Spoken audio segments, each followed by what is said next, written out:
انتہائی مختصر سا وقت ہے، انشاءاللہ چند ایک معلومات آپ کی خدمت عالیہ میں آپ میں ذات تمام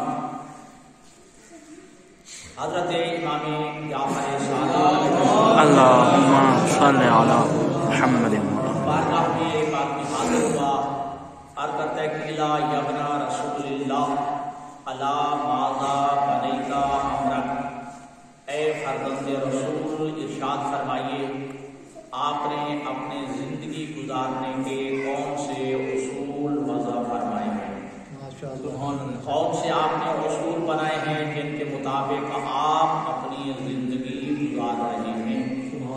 تو امام علیہ السلام نے اس شاعر کے جواب میں فرمایا الا اربعۃ اشیاء، میں نے اپنی زندگی گزارنے کے 4 اصول وضع کیے ہیں، 4 ایسے میں نے قوانین مرتب کیے ہیں، ان قوانین و اصول کے مطابق میں جعفر صادق اپنی زندگی گزار رہا ہوں۔ میری زندگی کا پہلا اصول کیا ہے؟ علمت ان عملی لا یعملہ غیری، قد تحت مجھے معلوم ہے، مجھے یقین ہے کہ میرا عمل جو اللہ نے میرے ذمہ لگایا ہے میرا غیر انجام نہیں دے سکتا، لہذا اپنا عمل میں خود انجام دینے کی کوشش کرتا ہوں۔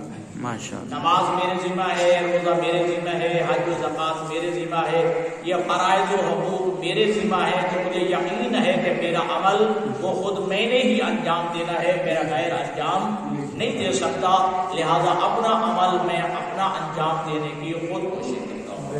اور میری زندگی کا دوسرا اصول کیا ہے؟ علمت ان رزقی لا یاکلہ غیری فاطمأننت، مجھے یقین ہے کہ جو اللہ نے میرے حصے کا رزق رکھا ہے وہ میں نے کھانا ہے، میرا غیر نہیں کھانا۔ جو رزق اللہ نے میرے سے مقدر میں لکھا ہے، میرے نصیب میں لکھا ہے، لا یاکلہ غیری، وہ میرا غیر نہیں کھا سکتا، وہ میں نے ہی کھانا ہے، لہذا فاطمأننت، میں اللہ کی ذات کے اس فیصلے میں مطمئن رہتا ہوں۔ جی ہاں، میرا کیا دوسرا اصول ہے کہ مجھے معلوم ہے، مجھے یقین ہے کہ میرا رزق میرا غیر نہیں کھا سکتا، وہ میں نے ہی کھانا ہے، جو میرے مقدر میں ہے، میرے نصیب میں ہے، میرے حصہ میں ہے، وہ رزق مجھے ہی مل کے رہے گا، لہذا میں اس بات میں مطمئن ہوں کہ اللہ نے جو رزق مجھے عطا کرنا ہے وہ مجھے ہی ملے گا۔ یہ میری زندگی کا دوسرا اصول ہے۔ تو میرے عزیزوں، میرے بھائیوں، میرے بزرگوں، آج اس وقت بین الاقوامی طور پہ دیکھ لیں اور آپ اپنے ملکی طور پہ دیکھ لیں، اس وقت انسان جس بے چینی میں مبتلا ہے، جس اضطراب میں مبتلا ہے، جس پریشانی میں مبتلا ہے، وہ سب سے بڑا مسئلہ رزق کا مسئلہ ہے۔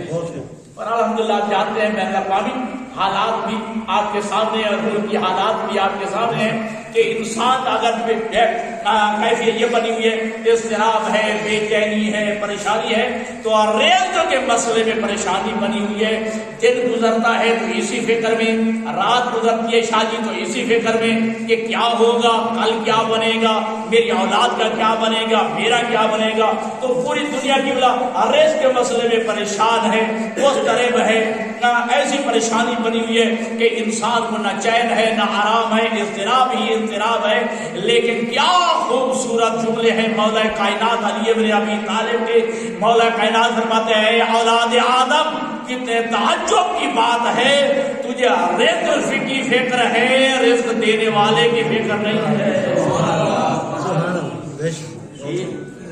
مولا کائنات فرماتے ہیں کہ اے اولاد آدم کی تعجب کی بات ہے، یہ جو اوپر اس بات کا تعجب ہے کہ تجھے رزق کی فکر ہے اور رزق دینے والے کی فکر نہیں ہے، تجھے روزی کی فکر ہے، روزی رساں کی فکر نہیں ہے۔ انسان رزق کی بڑی فکر میں پڑا ہوا ہے لیکن اللہ کو بھولا ہوا ہے، رزق کی فکر ہے، رزق دینے والے کی فکر نہیں ہے، ٹھیک ہے، ہاں رزق کی فکر ہے، رزق رساں جو ہے، جو رازق ہے، اس کی فکر نہیں ہے۔ اور کیا خوبصورت جملہ ہے نحو الراغب میں، میرے زور سارے دوست تشریف فرمائے اور علی کا جملہ ذہنوں میں بٹھائیے۔ مولا کائنات علی فرماتے ہیں، اے بندہ خدا، یہ رزق کے مسئلے میں پریشان نہیں ہونا چاہیے. اما الارزاق مقسومہ، اللہ نے تیرا رزق لکھ دیا ہے، جو لکھ دیا ہے وہ تجھے مل کے رہے. بے شک بے شک بے شک. یہ ناج البلاغہ مولا کائنات علی بن ابی طالب کے یہ 3 حصوں میں جو مشتمل ہے، مخطوبات علی، خطبات علی اور کلمات علی، اس میں علی کا جملہ اما الارزاق مقسومہ، رزق تقسیم شدہ ہے. رزق جو ہے وہ انسان کو جو مقدر ہو چکا ہے وہ رزق جو ہے انسان کو ملے گا. مولا کائنات کا جملہ ہے. میرے سارے دوست تشریف فرمائے، میرے سارے مسلک کے دوست تشریف فرمائے، ذہنوں میں علی کا جملہ بٹھائیے. مولا کائنات علی بن ابی طالب فرماتے ہیں اللہ نے 2 چیزیں ایسی خلق کی ہیں، 2 چیزیں ایسی بنائی ہیں، اگر انسان اسے جان چھڑانا بھی چاہے تو نہیں چھڑا سکتا، اسے بھاگنا بھی چاہے تو نہیں بھاگ سکتا، اسے چھپنا بھی چاہے تو نہیں چھپ سکتا. وہ 2 چیزیں کیا ہیں؟ علی فرماتے ہیں ایک رزق ہے اور ایک موت. 2 چیزیں ایسی اللہ نے بنائی ہیں کہ انسان ان چیزوں سے نہ چھپ سکتا ہے، نہ فرار کر سکتا ہے، نہ ان سے بھاگ سکتا ہے. ٹھیک ہے. اب وہ ہے موت اور رزق. رزق بھی انسان کو مل کے رہے گا اور موت بھی انسان کو آ کے رہے گی. توجہ، انسان نہ موت سے بھاگ سکتا ہے اور نہ ہی رزق سے بھاگ سکتا ہے. کیوں؟ اول ارزاق مقسومہ، رزق تقسیم شدہ ہے. نہیں فرماتے ہیں اول ارزاق مقسومہ، رزق تقسیم ہو چکا ہے. جو میرے مقدر میں ہے، جو آپ کے مقدر میں ہے، یہ ہو نہیں سکتا. علی کا جملہ سنیے. مولا فرماتے ہیں انسان کو اس وقت تک موت آ ہی نہیں سکتی جب تک اپنے حصے کا رزق کھا نہیں لیتا.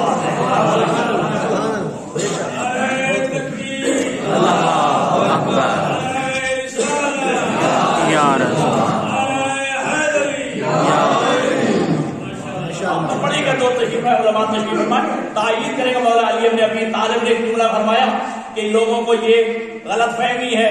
بندے کہتے ہیں کہ یہ جلدی مر گیا ہے، اس لیے ابھی دنیا میں رہنا تھا، ابھی دنیا کی چیزیں استعمال کرنی تھی، اللہ کی نعمتوں کو استعمال کرنا تھا، اسے ابھی اور رزق کھانا تھا، جلدی مر گیا ہے. علی فرماتے ہیں یہ تمہاری غلط فہمی ہے.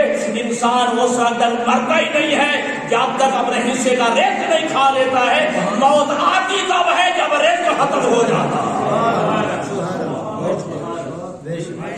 اس وقت تک موت آ نہیں سکتی جب تک انسان کے حصے کا مقدر کا جو رزق ہے جب تک وہ کھا نہیں لیتا ہے. اور مولا کائنات علی بن ابی طالب نے اپنے فرزند ارجمند، فرزند اکبر مولا امام حسن مجتبی سے جملہ کا یا بنیا ان الرزق رزقان، اے میرے بیٹے سنو، رزق 2 قسم کا ہے. توجہ، ان الرزق رزقان، رزق کی 2 قسمیں، رزق 2 قسمیں، رزق تطلبہ و رزق یطلبک.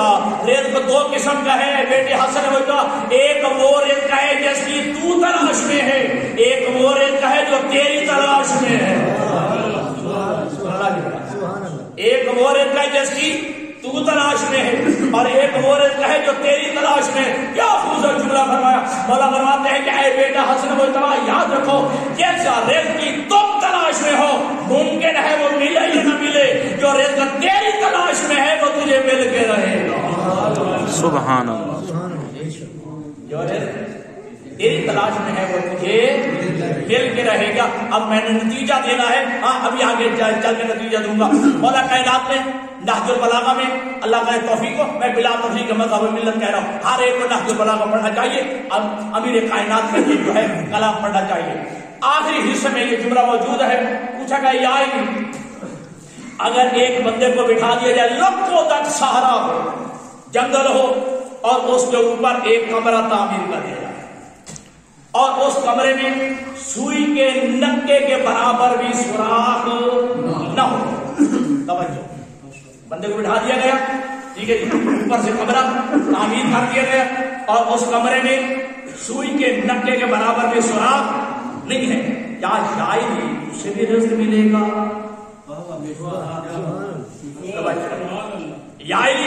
کیا اسے بھی رزق ملے گا؟ علی کا جملہ ہے. مولا علی فرماتے ہیں ہاں اسے بھی رزق ملے گا. وہ بندہ کہتے ہیں مولا اس کا رزق کہاں سے آئے گا؟ علی فرماتے ہیں جہاں سے اس کی موت آئے گی وہاں سے رزق بھی آ جائے گا. اللہ اکبر، یا رسول اللہ، یا علی اللہم صلی علی محمد وآل محمد. یہ جہاں سے اس کی موت آئے گی وہاں سے اس کا رزق بھی آئے گا. تو مولا کائنات نے جو اگلا جملہ کہا ہے کہ جو اللہ موت پہ قادر ہے وہ اللہ رزق دینے پہ بھی قادر ہے. جس کے قبضہ قدرت میں موت دینا ہے اسی اللہ کے قبضہ قدرت میں رزق دینا بھی ہے. اور اللہ کے حبیب کا جملہ ہے, اللہ کے حبیب فرماتے ہیں رزق کے مسئلے میں پریشان نہ ہونا, اور فرماتے ہیں اے اولاد آدم تجھے کیا ہو گیا ہے, توجہ, تو ہر روز کھا کے سوتا ہے, بھوکا نہیں سویا پھر بھی پریشان رہتا ہے. ہر روز تو کھا کے سوتا ہے پھر بھی پریشان رہتا ہے. اللہ جملہ سنو کے لطف آئے گا. اللہ کے حبیب فرماتے ہیں ہر روز تو کھا کے سوتا ہے پھر بھی پریشان رہتا ہے, اور تیری زندگی کا ہر روز ایک دن کم ہو رہا ہے پھر بھی مطمئن ہے. جی سمجھے یا نہیں سمجھے؟ اللہ کے حبیب فرماتا ہے کہ ہر روز تو کھا کے سوتا ہے پھر بھی پریشان رہتا ہے, اور تیری زندگی کا ہر روز ایک دن کم ہو رہا ہے پھر بھی مطمئن رہتا ہے. تو اللہ کے حبیب فرما رہے ہیں رزق کے مسئلے میں پریشان نہ ہوگا, رزق تمہیں مل کے رہے گا. اور آج انسان سرگردہ ہے, انسان پریشان ہے, اور آج سے 50 سال پہلے جائیں میرے یہ سفید ریش بزرگ گواہی دیں گے, رزق کم تھا, توکل زیادہ تھا. رزق کم تھا, توکل اور بھروسہ زیادہ تھا.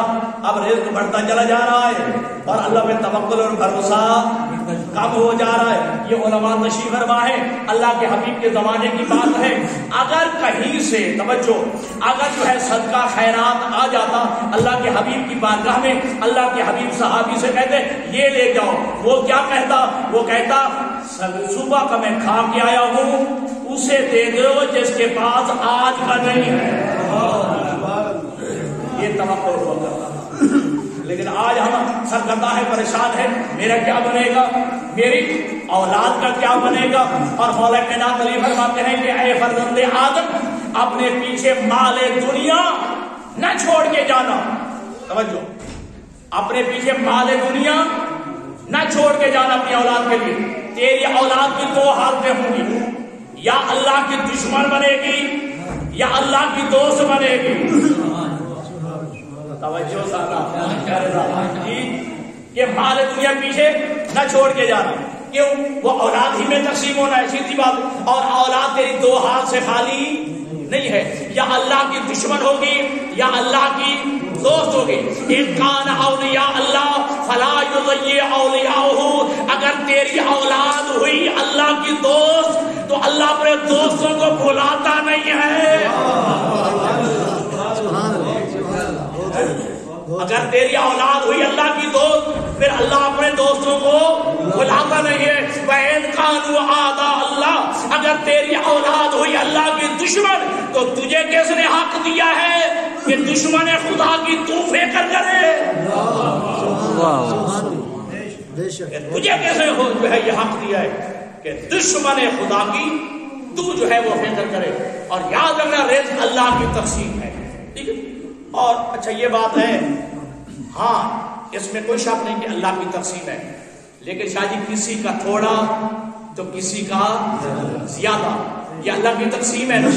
ٹھیک ہے جی. تو پھر مجھے ایک جملہ کہنے دیجیے بڑی معذرت کے ساتھ, جس کے بعد رزق کی فراوانی ہے, مال و دولت کی کثرت ہے, تو وہ یہ نہ سمجھے کہ اللہ مجھ پہ راضی ہے.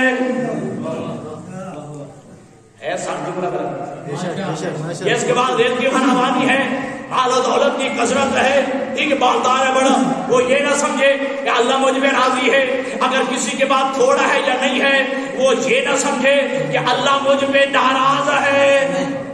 رزق کی فراوانی اللہ کی رضا کی دلیل نہیں ہے,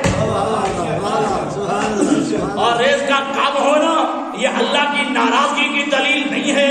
پوچھو مولا کائنات سے, علی فرماتے ہیں یہ دنیا یہ دار امتحان ہے, یہ امتحان کا گھر ہے, یہ امتحان کی کیفیتیں ہیں. اللہ کسی کو زیادہ دے کے آزماتا ہے, بہت خوب. یہ اللہ کسی کو زیادہ دے کے آزماتا ہے اور کسی سے لے کے آزماتا ہے.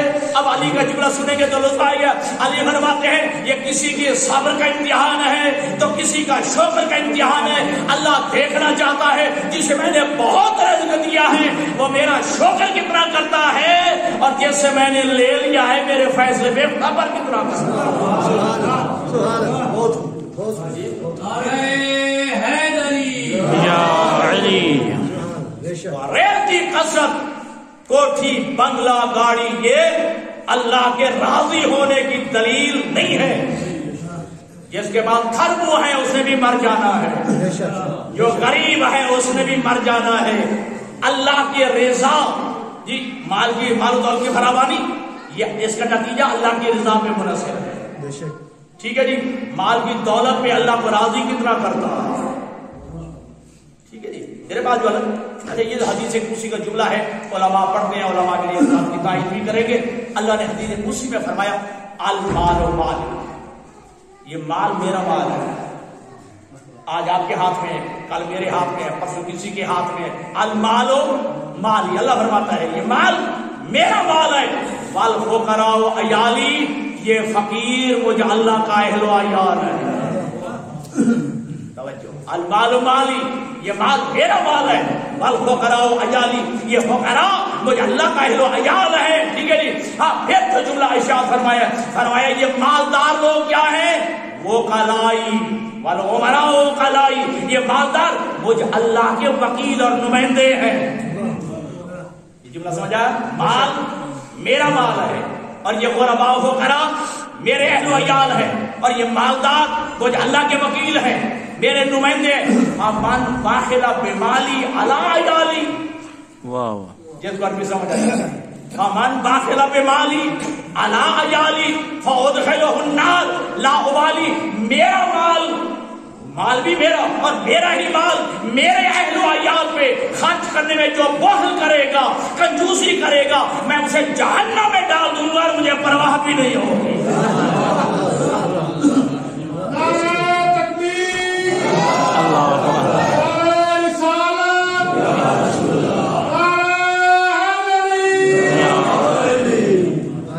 کیوں شریعت نے حکم دیا زکات کا. بہت خوب. کیوں حکم دیا خمس کا.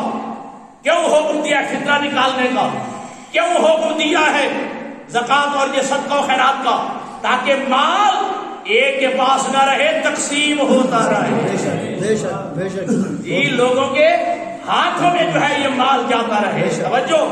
یہ مال اللہ کا مال ہے اور میں ہاتھ باندھ کے کہوں گا آج اگر جس کے پاس کروڑوں روپے کھربوں روپے اربوں روپے آئے وہ یہ نہ سمجھے کہ یہ میری چالاکی کا نتیجہ ہے میری ہوشیاری کا نتیجہ ہے میرے کاروباری اسرار اور رموز جاننے کا نتیجہ ہے.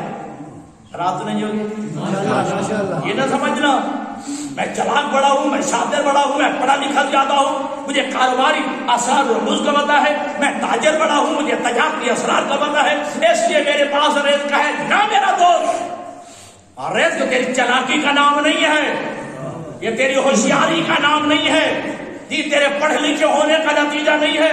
اور دلیل دوں کتاب کا نام ہے غرر الحکم جو مولا کائنات کے کلام کا جو ہے یہ مجموعہ ہے غرر الحکم. اس میں علی ابن ابی طالب نے اپنے سامنے بیٹھنے والے بندوں سے پوچھا اے بندگان خدا بتاؤ اللہ نے پاگلوں کو رزق کیوں دیا. اللہ نے پاگلوں کو مجنونوں کو رزق کیوں دیا ہے. سامنے بیٹھے ہوئے لوگ کہتے ہیں یار آپ خود ہی بتا دیجیے. توجہ یاری خود ہی بتا دیجیے. مولا کہنا فرماتے ہیں اللہ نے پاگلوں کو رزق دے کے دنیا کو سمجھانے کی کوشش کی ہے کہ رزق کی تقسیم عقل کی بنیاد میں نہیں ہے. بات سمجھ آئی. رزق کی تقسیم عقل کی بنیاد پہ نہیں ہے. اگر رزق کی تقسیم عقل کی بنیاد پہ ہوتی تو پاگل بھوکے مر جاتے یہ جانور بھوکے مر جاتے یہ مجنون مانگنے والے بھوکے مر جاتے. یہ رزق عقل کی تقسیم پہ نہیں ہے یہ اللہ کی مرضی کا نام ہے. یہ اللہ کی تقسیم کا نام ہے. اور یاد رکھنا دوستو رزق تھوڑا ہو یا زیادہ ٹھیک ہے اللہ کی تقسیم ہے. امتحان کی کیفیتیں ہیں. اللہ تھوڑا دے کے بھی آزماتا ہے، اللہ زیادہ دے کے بھی آزماتا ہے، ٹھیک ہے جی، اللہ زیادہ دے کے آزماتا ہے جی، یہ شکر کتنا کرتا ہے، اللہ تھوڑا دے کے یا واپس لے کے آزماتا ہے کہ میرے فیصلے پہ صبر کتنا کرتا ہے، یعنی کسی کے صبر کا امتحان ہے تو کسی کے شکر کا امتحان جی، تھوڑا ہو یا زیادہ ہو میرے عزیزوں، لیکن ہونا حلال کا چاہیے، سمجھ آئیے، تھوڑا ہو یا زیادہ ہو ہونا حلال کا چاہیے، یہ اللہ کی تقسیم ہے، ٹھیک ہے، ہونا حلال کا چاہیے۔ اگر آپ کو یاد ہے وہ حکایت سنتے رہتے آپ شاید مجالس میں سنی ہوگی کہ مولا کائنات علی بن ابی طالب اپنے مرکب کے اپنی سواری پہ سوار ہو کے مسجد کوفہ کے شریف دروازے پہ علی بن ابی طالب وہاں پہ رکے نماز پڑھنی تھی، لیکن باہر ایک آدمی کھڑا تھا، مولا کائنات نے اپنے مرکب اپنی وہ سواری اس کے حوالے کی، میں نماز پڑھ گیا تھا تو میری سواری کی ذرا حفاظت تھا۔ علی بن ابی طالب مسجد میں تشریف لے گئے، وضو کیا، نماز پڑھی، نماز پڑھنے کے بعد ٹھیک ہے اپنے قبا کے جیب میں ہاتھ ڈالا، 2 درہم نکلے۔ مولا فرماتے ہیں کہ یہ 2 درہم شادی میں اسے دوں گا کیونکہ اس نے اتنی دیر میری مرکب اور سواری کی حفاظت کی ہے۔ جب باہر تشریف لائے ہاتھ میں 2 درہم ہے، دیکھا وہ بندہ بھی غائب ہے اور سواری کی لگام بھی غائب ہے، وہ بندہ بھی غائب اور سواری کی وہ لگام جو ہے وہ بھی غائب۔ علی ابن ابی طالب چلتے ہوئے بازار میں آئے، دکان میں پہنچے تاکہ خرید لوں، وہ تو چلا گیا لے کے، ٹھیک ہے جی، وہی علی ابن ابی طالب والے سواری کی جو ہے وہ لگام دکان پہ پڑی تھی۔ دکاندار سے پوچھتے ہیں کہ یا مولا پوچھتے ہیں کہ اس کی کیا قیمت ہے، کہتے ہیں مولا 2 درہم، مولا 2 درہم، یہ کہاں سے لی؟ ابھی ایک آدمی آیا ہے وہ بیچ کے گیا ہے، 2 درہم میں بیچ کے گیا ہے، لیکن ہم سے منافع نہیں لوں گا، یہ 2 درہم میں بیچوں گا۔ مولا کائنات فرماتے ہیں آج اس بندے کا ریٹ تو 2 درہم تھا، صبر کر کے کھاتا تو حلال کا کھاتا،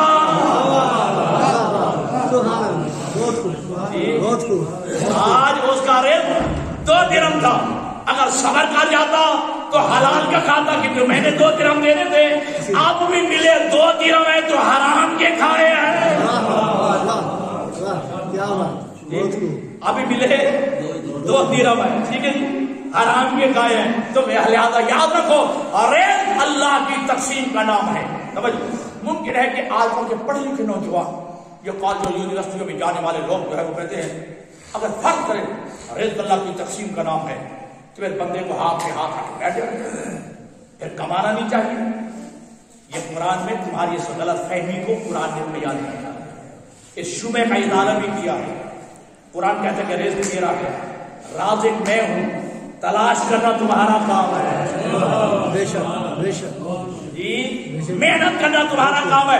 وَمَا مِن دَابَّةٍ فِي الْأَرْضِ إِلَّا عَلَى اللَّهِ رِزْقُهَا، کائنات کی کوئی شے ایسی نہیں جو زمین پہ چلتی ہو اور رزق اس کا اللہ کے ذمہ نہ ہو۔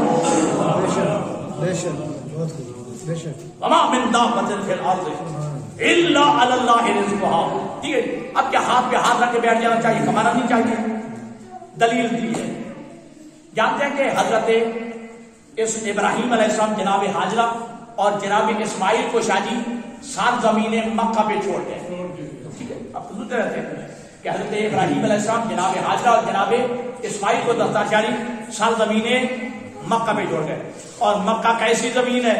قرآن کے کہتے ہیں وادن غیر ذی زرعین، یہ ایسی وادی ہے جہاں زراعت ہی نہیں ہوتی ہے، کیوں؟ پہاڑی علاقہ ہے، سنگلاخ علاقہ ہے، پہاڑوں کے درمیان ہے مکہ معظمہ، وہاں کھیتی نہیں ہوتی، غیر ذی زرع، جی جہاں زراعت نہیں ہوتی، ایسی سرزمین پہ حضرت ابراہیم چھوڑ کے جا رہے ہیں، اور یہ وہاں پہ دعا مانگی تھی وَارْزُقْ أَهْلَهُ مِنَ الثَّمَرَاتِ، اے پروردگار مکہ والوں کو ہر قسم کا پھل عطا، نہیں تھوڑا تو بولو میرے ساتھ، وَارْزُقْ أَهْلَهُ مِنَ الثَّمَرَاتِ، کہ مکہ والوں کو ہر قسم کا پھل عطا کرنا۔ کوئی اور نہ دیکھ آیا ہو، دفتار شادی دیکھ آئے، آزم شادی وہاں کہہ رہتے ہیں معلوم ہے کہ زرخیز علاقہ نہیں ہے، پہاڑی علاقہ ہے، بہت کم بارشیں ہوتی ہیں، سنگلاخ علاقہ ہے، وہاں پہاڑی پہاڑ ہے، لیکن دنیا میں ہر پیدا ہونے والا پھل مکہ میں مل جاتا ہے۔ دنیا میں ہر پیدا ہونے والا پھل مکہ میں مل جاتا ہے۔ کیوں؟ یہ حضرت ابراہیم کی دعا کا نتیجہ۔ ابراہیم نے دعا کی، اے پروردگار مکہ والوں کو ہر قسم کے پھل عطا پر جلدی میں نتیجہ۔ جناب ابراہیم، جناب اسماعیل اور جناب ہاجرہ کو ایسی سرزمین پہ جہاں جی کچھ بھی نہیں وہاں چھوڑ کے گئے، جتنے دن کا پانی تھا وہ بھی ختم ہو گیا، شادی جتنی غذا اور خوراک تھی ماں اور بیٹے کے پاس وہ بھی ختم ہو گئی۔ اب حضرت اسماعیل پیاس کا غلبہ ہے، بچہ ہے، بلبلا رہا ہے، تڑپ رہا ہے۔ جناب توجہ، جناب ہاجرہ چلی کہاں؟ کوہ صفا پہ پہنچی، صفا پہاڑ پہ پہنچی جناب ہاجرہ۔ کس لیے؟ تاکہ دور سے نظر آ جائے کہیں پانی تو نہیں ہے۔ توجہ، پہاڑ پہ جا گئی، اور پہاڑ کا نام کیا ہے شاہ جی؟ صفا، کوہ صفا۔ دور سے کہیں پانی کے آثار نظر آ جائے، پانی کا نشان نظر آ جائے، لیکن جناب ہاجرہ دور سے دیکھا کہیں پانی کا نشان نظر نہیں ہے، واپس آ گئی۔ ٹھیک ہے جی، اب یہاں سے پھر مروہ پہاڑ پہ چلیے، ٹھیک ہے، مروہ پہاڑ پہ چڑھ گئی شاہ جی، دور سے دیکھا کہیں پانی کا نشان مل جائے، نظر نہیں آیا، واپس آ گئی۔ پھر دوبارہ کوئی صفا پہ چلی گئی، نہیں توجہ نہیں ہو رہا ہے۔ پھر کوئی صفا پہ تشریف لے گئی، دور سے دیکھا کہ کہیں پانی کا نشان نظر آ جائے، کہیں پانی کے آثار نظر آئے۔ جناب ہاجرہ نے دیکھا کہیں سے پانی نظر نہیں آئے، پھر واپس آ گئی۔ آنے کے بعد پھر دوبارہ وہی مروہ پہ چلی گئی، حالانکہ معلوم ہے پانی نظر نہیں آ رہا، بار بار جا رہی ہے، بار بار پانی کی تلاش میں جا رہی ہے، ٹھیک ہے، کبھی کوئی صفا پہ جا رہی ہے، کبھی مروہ پہ جا رہی ہے جی۔ 7 مرتبہ کوئی صفا پہ بھی گئی ہے اور 7 مرتبہ کوئی مروہ پہ بھی گئی ہے۔ اس وقت تک بی بی تلاش کرتی رہی جب قدرت کاملہ سے وہ چشمہ زمزم جاری نہیں ہو گیا۔ ایک دفعہ دیکھ لیا، جب نہیں نظر آئے تو آپ بیٹھ جانا چاہیے تھا تھک کے، کیوں دستار ہے ایسے نا، دیکھ لیا نہیں نظر آیا، مروہ پہ چڑھی نظر آیا، نہیں نظر آیا، بیٹھ جاتی۔ یہ بار بار جو ہے کوئی صفا پہ بھی جا رہی ہے، کوئی مروہ پہ بھی جا رہی ہے۔ یہ بی بی کا عمل بتا رہا ہے کہ رازق میں ہوں، تلاش کرنا تمہارا کام ہے۔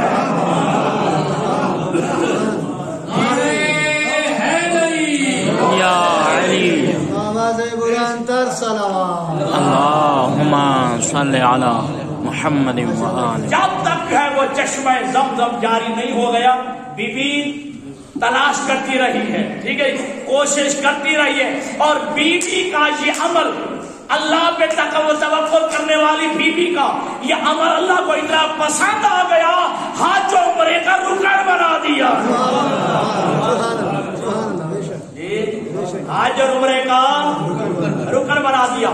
عربی میں دوڑنے کو، کوشش کرنے کو کیا کہتے ہیں؟ صحیح۔ اللہ نے بی بی کے اس عمل کا نام ہی صحیح رکھ دیا۔ بی بی نے، اللہ نے بی بی کے اس عمل جو کوشش کی ہے، جو دوڑی ہے بی بی تلاش کرنے کے لیے، پانی ڈھونڈنے کے لیے، اللہ نے اس کا نام ہی صحیح رکھ دیا ہے۔ اور اس وقت کا حج و عمرہ مکمل ہی نہیں ہوتا جب تک حاجی اور معتمر وہ جو ہے صحیح نہ کر دے۔ سمجھ آ گئی ہے نا؟ رزق اللہ کا ہے، رازق اللہ ہے، تلاش کرنا ہمارا کام ہے۔ جب تلاش کریں گے اللہ عطا فرما دیتا ہے۔ ٹھیک ہے جی، بی بی کے عمل نے بتا دیا ہے۔ چلو ایک دلیل اور دوں، اگرچہ میرا وقت ختم ہو رہا ہے۔ جناب عیسیٰ کا وقت ولادت، جب وہ چاہے زمزم جو چشمہ زمزم سلطان شاہی جاری ہوا ہے، پوری دنیا کے لوگ دستار شاہ جی، ذوالفقار شاہ جی، پوری دنیا کے لوگ وہ زمزم کا پانی لے کے جا شراب پیتا ہے آج تک ختم نہیں ہو رہا ہے. آج تک وہ ختم نہیں ہو رہا ہے. وہ کیا تھا؟ وہ جناب اسماعیل نے ایڑیاں رگڑی. ٹھیک ہے جی. وہ چشمہ زمزم جو ہے اللہ نے جاری کر دیا. میں اپنی بات کی جانے والی ہوں. حضرت عیسیٰ علیہ السلام کا وقت ولادت آیا تو خالق نے فرمایا کہ اے مریم یہ بیت المقدس چھوڑ دو. ٹھیک ہے. وہ درخت کھڑا اس کا جناب عیسیٰ کا وقت ولادت ہے. دل رکھیے کہاں تشریف لے آئی؟ ایک خشک کھجور کا درخت. ٹھیک ہے. جناب عیسیٰ کی ولادت ہو گئی. خشک درخت ہے کھجور کا. اب جب حضرت عیسیٰ پیدا ہو گئے دنیا میں آ گئے تو اب تقاضا ہے کہ غذا کا انتظام بھی ہو. مریم کو بھی چاہیے اور جناب عیسیٰ کو بھی دستار جاری چاہیے. ٹھیک ہے. ساتھ جو خشک درخت کھجور کا کھڑا تھا اللہ نے ہرا بھرا کر دیا. توجہ. اللہ نے وہ سرسبز کر دیا. صرف سبز ہی نہیں کیا وہ سادات بلکہ اللہ نے اس کے اوپر کھجور بھی لگا دیا پھل بھی لگا دیا. اور آپ جانتے ہیں جناب عیسیٰ کی ولادت کس طریقے ہے؟ 25 دسمبر. 25 دسمبر جس دن کرسمس ڈے منایا جاتا. یار سارے بول رہا حضرت عیسیٰ کی ولادت 25 دسمبر کو. سخت ترین سردی حالانکہ کھجور گرمیوں کا پھل ہے. آپ کی سمجھ آئیے ایسے نہیں قبلہ بھی گرمی یکرم علاقے میں رہتے ہیں. میں بھی گرم علاقہ آپ بھی گرم علاقے میں. یہ کھجور ہے ہی گرم علاقے کا پھل. لیکن 25 دسمبر کو جناب عیسیٰ کی ولادت ہے. سخت ترین سردی. اللہ نے کھجور کے ذات کو ہرا بھرا کر دیا. اس کے اوپر اللہ نے کھجور بھی لگا دیے.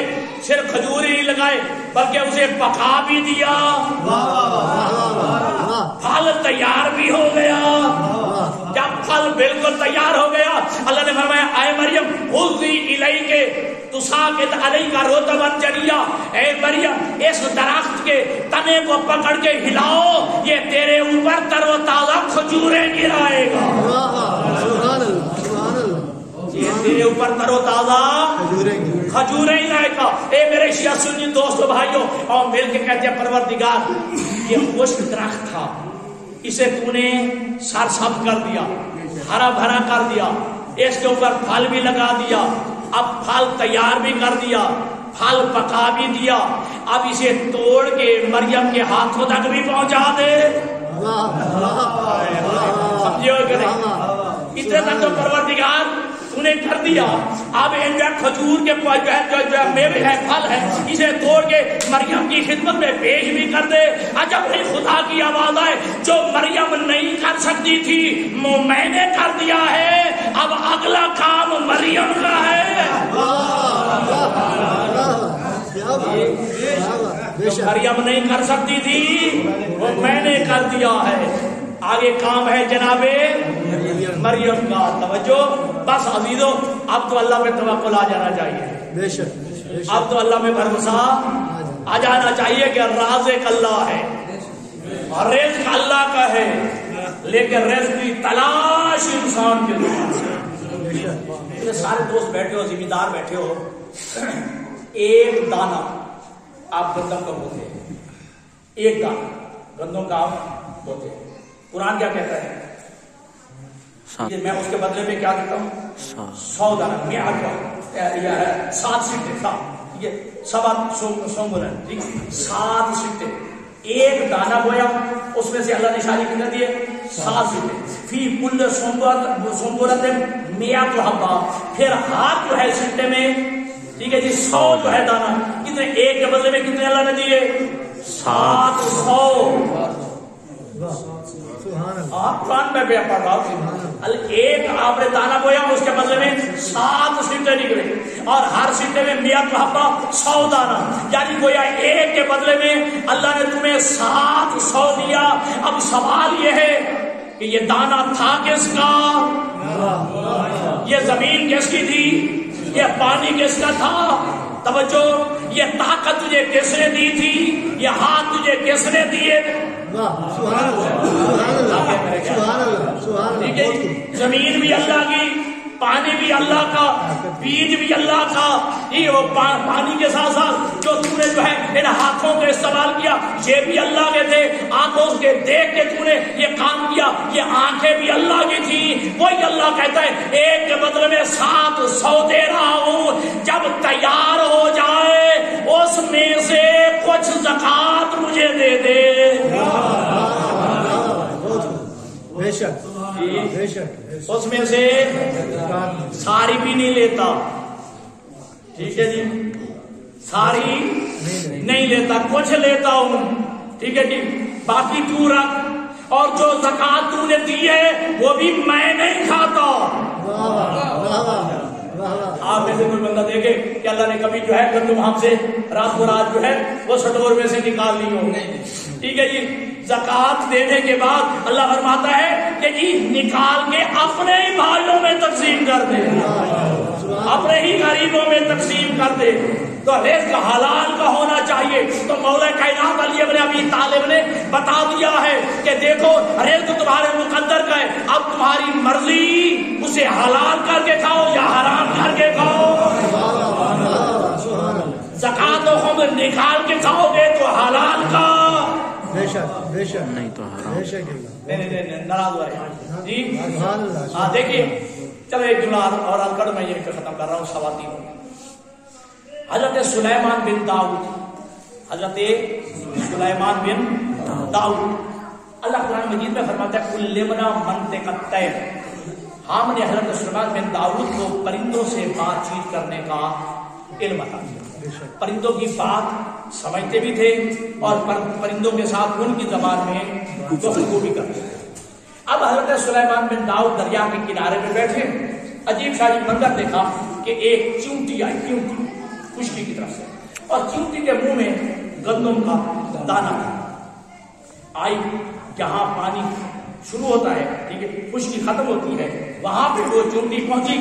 اب پانی کے اندر سے ایک کچھوے نے سر نکالا، بیٹا سمجھا، ٹھیک ہے، کچھوے نے سر نکالا، کچھوے نے منہ کھولا، یہ چونٹی چلتی ہوئی کچھوے کے منہ میں چلی گئی، کچھوے نے منہ بند کیا، دوبارہ غوطہ لگایا، نیچے چلا گیا۔ کچھ دیر کے بعد وہ کچھوا باہر آیا، منہ کھولا اور چونٹی خشکی کی جانب چلنے لگی، لیکن اب چونٹی کے منہ میں گندم کا دانا نہیں تھا، چونٹی کے منہ میں گندم کا دانا نہیں تھا۔ حضرت سلیمان بن داؤد چونکہ زبان جانتے تھے، فوراً چونٹی کو اس کی زبان میں بلایا، میری بات سن، میں اللہ کا نبی بلا رہا ہوں۔ وہ چونٹی رو گئی، یہ کیا ماجرا، میں نے دیکھا پہلے جب تو آئی تیرے منہ میں گندم کا دانا تھا اور ادھر سے کچھوے نے منہ نکالا ہے، اس نے منہ کھولا ہے، اس کا منہ میں بیٹھ گئی ہے، وہ نیچے چلا گیا، کچھ دیر کے بعد آیا ہے، اب جو ہے اس نے منہ کھولا ہے، تو باہر آئی ہے، لیکن اب تیرے منہ میں گندم کا دانا نہیں ہے، یہ ماجرا کیا ہے؟ توجہ، وہ چونٹی کہتی ہے اللہ کے نبی دراصل بات یہ ہے، اس جو ہے دریا کے تہ میں اللہ نے ایک پتھر رکھا ہے، اس پتھر میں اللہ نے کیڑے کو پیدا کیا ہے، وہ کیڑا نابینا ہے، وہ چل پھر کے اپنی روزی تلاش نہیں کر سکتا۔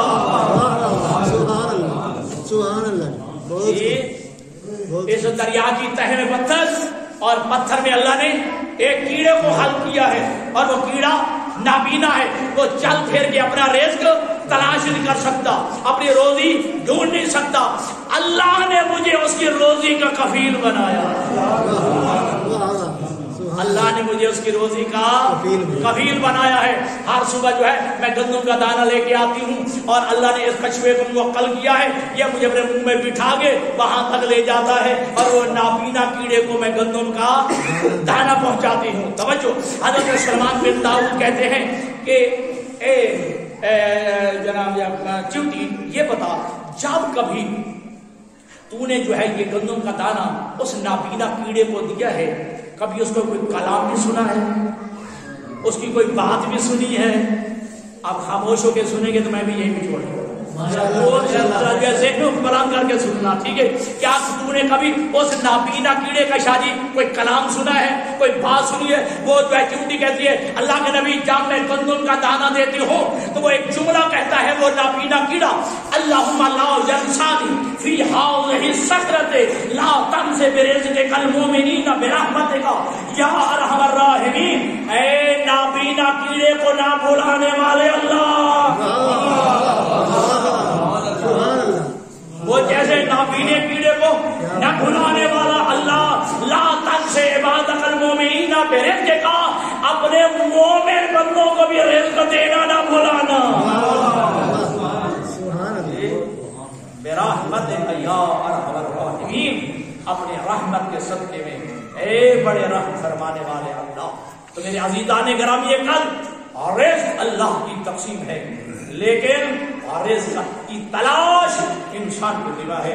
رزق تھوڑا ہو یا زیادہ یہ امتحان کی کیفیت ہے، لیکن رزق حلال کا ہونا چاہیے۔ لیکن میرے عزیزوں یاد رکھنا، رزق کی تلاش میں انسان کہاں تک جاتا ہے، لیکن کبھی اس رازق کی تلاش میں اس رازق کو راضی کرنے کے لیے بھی ہم نے کوشش کی، وہ رزق دینے والا اللہ ہم سے راضی ہو جائے۔ اور یاد رکھنا، ساری دنیا رات کو سو جاتی ہے، ساری دنیا شاری سو جاتی ہے، دنیا کے بڑے بڑے سخی سو جاتے ہیں، لیکن کتنا کریم ہے وہ اللہ جی، رات کے 12 بجے بھی تو بلائے وہ کہتا ہے لبیک یا،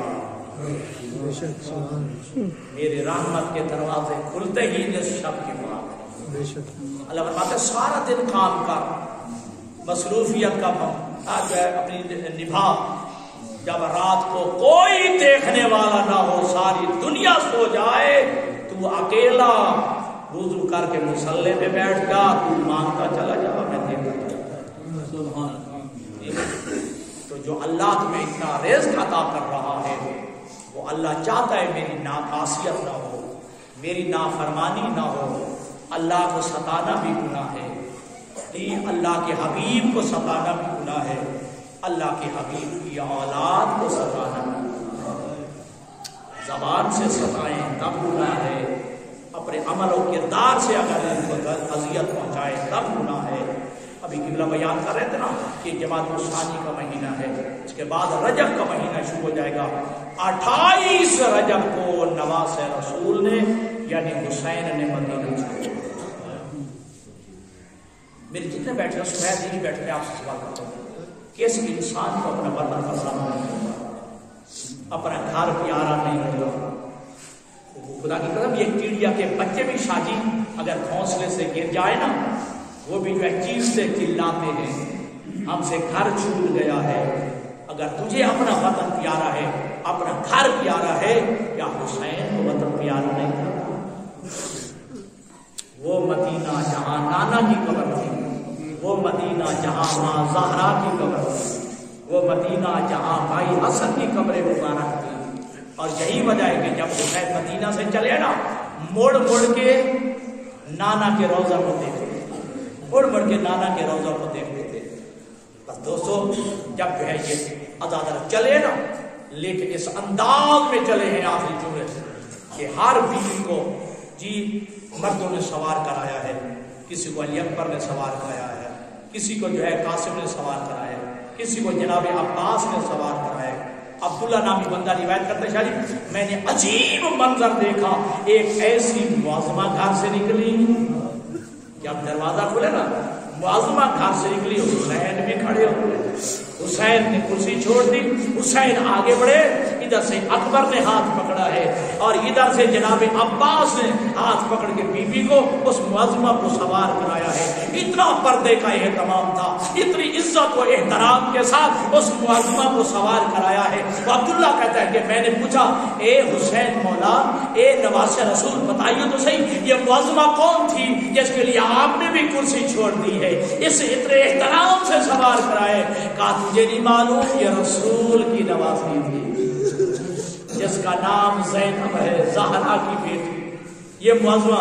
عبداللہ کہتا ہے اتفاق سے مجھے مقدر اور قسمت شاہ جی لے گئی کربلا، 11 محرم کا دن میں نے عجیب منظر دیکھا، وہ معظمہ کہ جس کو اس انداز میں عزت و احترام کے ساتھ سوار کیا کرایا گیا تھا، لیکن عزادار کو کہتے ہیں 11 محرم کو میں نے دیکھا ہر بیوی کو جو ہے سوار کرا رہے ہیں، اکیلی رہ گئی یہی معظمہ شاہ علی کی بیٹی، اور دائیں بائیں دیکھ کے کہتی عباس کدھر چلے گئے، اکبر بیٹا کدھر چلے گئے ہو، تمہاری معظمہ تمہاری جو ہے مخدومہ اکیلی رہ گئی ہے، کوئی سوار کرانے والا نہیں ہے۔ بس رونے والوں، عزاداروں، اے مسلمانوں، بس ایک پیغام ملتا ہے، جناب سید سجاد آگے بڑھے ہیں، عزاداروں اپنا زانو بڑھا کے کہا اے علی کی بیٹی، اے زہرا کی بیٹی سوار ہو جا، میرے جو ہے اس بات زانو پہ قدم رکھے۔ عزاداروں علی کی بیٹی نے جیسے ہی قدم رکھے ہیں، عزاداروں سید سجاد کو بچایا ہے، سید سجاد گرے ہیں، سجاد کا گرنا تھا، شمر تازیانے لے کے آیا اور سجاد کی پشت پہ مارنے لگا، عزاداروں اتنے تازیانے مارے، علی کی بیٹی رو کے کہتی ہے اے ناکا میرے لیے اسی طرح بیٹھ جا جیسے حسین کے لیے مرتجز بیٹھ گیا۔ اللہ